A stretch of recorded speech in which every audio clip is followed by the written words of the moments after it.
রাজনীতির তীব্র তাপদাহে বিপর্যস্ত জনজীবন, এরই মধ্যে চলছে জলবায়ু বিষয়ক সম্মেলন। সহকর্মী হাবিব রহমান আছেন সেখানে, সরাসরি যুক্ত হচ্ছে তার সঙ্গে। হাবিব, জলবায়ু পরিবর্তন মোকাবেলায় ন্যাপ এক্সপো চলছে বঙ্গবন্ধু সম্মেলন কেন্দ্রে। সেখানে কি বিষয় নিয়ে আলোচনা হচ্ছে, আর এই তীব্র দাবদাহ থেকে রেহাই পেতে কি কি দীর্ঘমেয়াদী পদক্ষেপের কথা আলোচনা হয়েছে?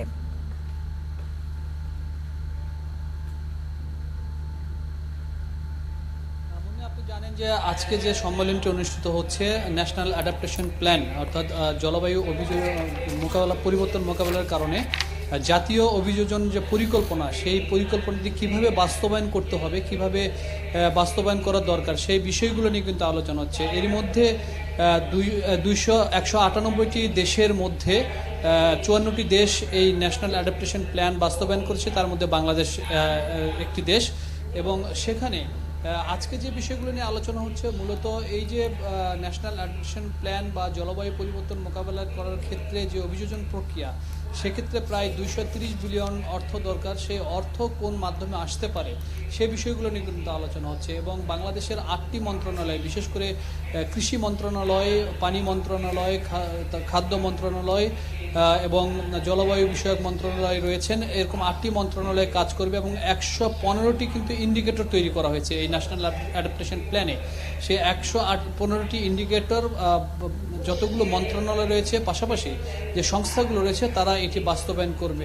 আপনি জানেন যে জলবায়ু পরিবর্তন কারণে বিশেষ করে উপকূলীয় অঞ্চলে যে পানির সংকট, সেই পানির সংকট কিভাবে দূর করতে হবে, সেই বিষয়টি নিয়ে কিন্তু কাজ চলছে। এরই মধ্যে আপনি জানেন সারা পৃথিবীতেই যে বৈশ্বিক উষ্ণতা বাড়ছে, সেই বৈশ্বিক উষ্ণতা মোকাবেলা করার ক্ষেত্রে যে কার্বন নিঃসরণের যে বিষয়টি রয়েছে, উন্নত দেশগুলো যেন সেদিকে নজর রাখে, সেই বিষয় নিয়েও কিন্তু কথা হয়েছে। পাশাপাশি যে দেশগুলো ক্ষতিগ্রস্ত হচ্ছে, সেই দেশগুলোকে যেন ক্ষতিপূরণ দেওয়া হয়, বা এই যে ন্যাশনাল অ্যাডাপ্টেশন প্ল্যানের বাস্তবায়নের ক্ষেত্রে যেন অর্থ প্রদান করা হয়, সেই বিষয়গুলো নিয়ে কিন্তু এখানে বিভিন্ন দেশের যারা প্রতিনিধি রয়েছেন, তারা কিন্তু আলোচনা করছেন।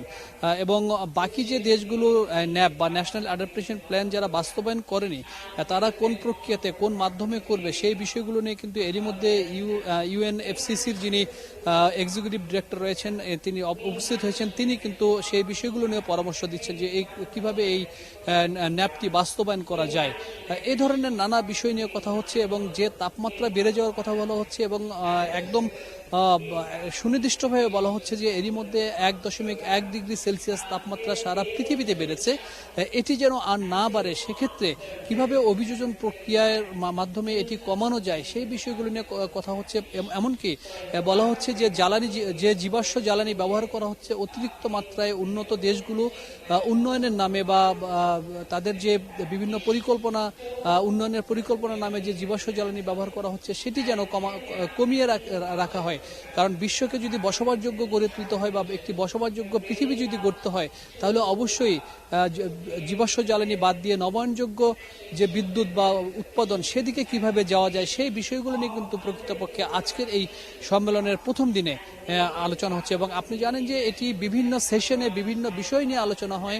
কার্বন নিঃসরণ কিভাবে কমানো যাবে, বা একটি শহর কিভাবে শীতল রাখা যাবে, সেই বিষয়গুলো নিয়ে সামনের যে দিনগুলো রয়েছে, সেই দিনগুলোতে আলোচনা হবে বিভিন্ন সেশনে।